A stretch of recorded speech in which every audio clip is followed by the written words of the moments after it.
Greetings, Dr. Wolfula here. As you may well know, I'm a monster that talks about movies on the internet. I get quite a few requests for films people want to hear me talk about. The one flick that gets requested the most above any other lately is Curse of Chucky, the sixth Child's Play movie. This Chucky sequel is pretty new. It came out late in 2013. Direct-to-video instead of getting a theatrical run this time. It took me a while before I actually saw Curse of Chucky. Not on purpose or anything. I'm just not a hardcore fan of the Child's Play series, and it kinda slipped my mind when it got released. I've seen Curse of Chucky now, though, which means I can review it. Which also means I'll stop getting requests to review it. This is a win-win for everyone. Curse of Chucky tells the story of Nika, a young paraplegic woman who is taken care of by her overprotective mother. They receive a package mysteriously that contains a very familiar good guy doll. After this delivery, Nika's mom is found dead in the night, again mysteriously, though the cops peg the death as a suicide. Oh, movie cops, everything is suicide with you guys. Anyway, now that Nika is all by her lonesome, she gets visited by her extended family for the funeral. Specifically her sister, her niece, her sister's husband, their live-in nanny, and even the local padre. Isn't that a colorful bunch we got here? Horror movie cast in place, Chucky is left to do his murder thing. So now that you know what Curse of Chucky is about, you probably want to know what I thought about it. Well, I didn't really like it, for the most part. At least I can say Curse of Chucky was a horror movie. The last couple of Chucky films weren't horror movies. They were self-referential black comedies about a killer doll starting a family. Curse of Chucky abandons this plot thread mostly. It goes back to its roots from the first film, where Chucky's only goals are killing people and maybe also becoming human. Curse of Chucky makes sure to establish itself early on as a movie with a serious tone. It takes a while before Chucky is walking and talking. Series creator Don Mancini does a good job building up to the mayhem. I actually enjoyed the first half of the film because it seemed like it was creating suspense and setting up some great Chucky murders. I was disappointed by the second half of the film because Chucky does not deliver on the scares or the kills. I was expecting to see a new take on Chucky that was creepier and more mysterious, but once he started to talk, I realized he was the same Chucky that's been knocking around for 25 years. With Brad Dourif's gruff, cursing voice intact.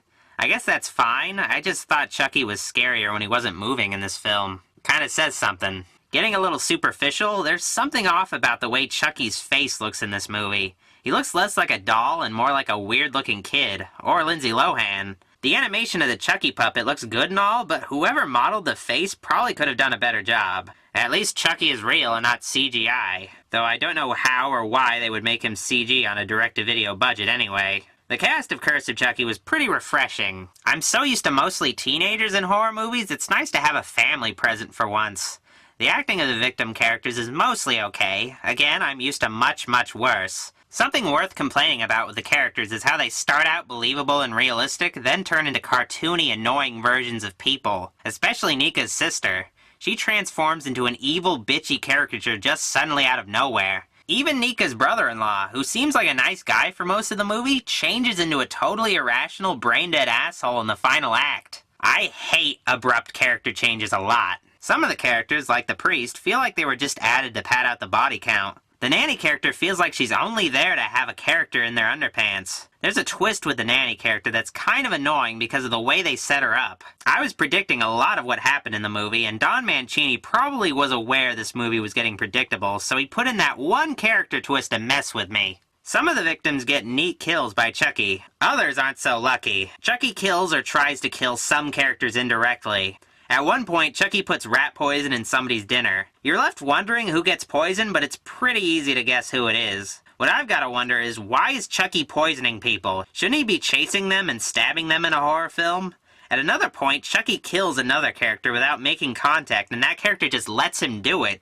They could have run away or something, but instead they just sit and let Chucky kill them. Something else superficial that I disliked is the setting of the movie. It's a big, poorly lit manor that looks like a location from Scooby-Doo. They should have made the building more of a relatable environment. I'm pretty sure most people don't live in spooky, decrepit houses like me. You can tell it's a place where bad things are bound to happen. The scares in Curse of Chucky were mostly of the jump scare variety, usually with Chucky suddenly coming to life and making a loud noise.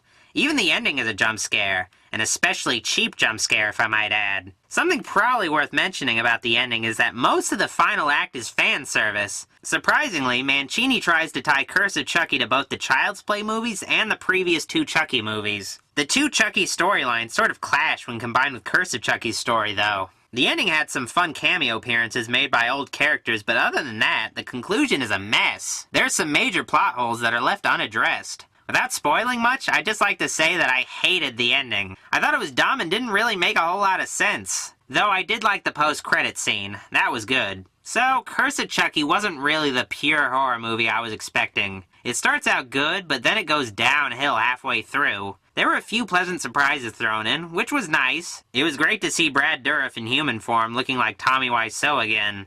Other than that, Curse of Chucky just kinda sucked, unfortunately. I can only recommend this film to hardcore fans willing to sit through 80 minutes of bullshit to get to see a few cool Easter eggs. It's sort of like Texas Chainsaw in that case, except the cool Easter eggs in that movie were all at the beginning. Anywho, if I were to rate Curse of Chucky on a scale of Shrek movies, I'd rate it between Forever After and Shrek the Third. You know what I mean? Of course you do. Bye-bye, folks!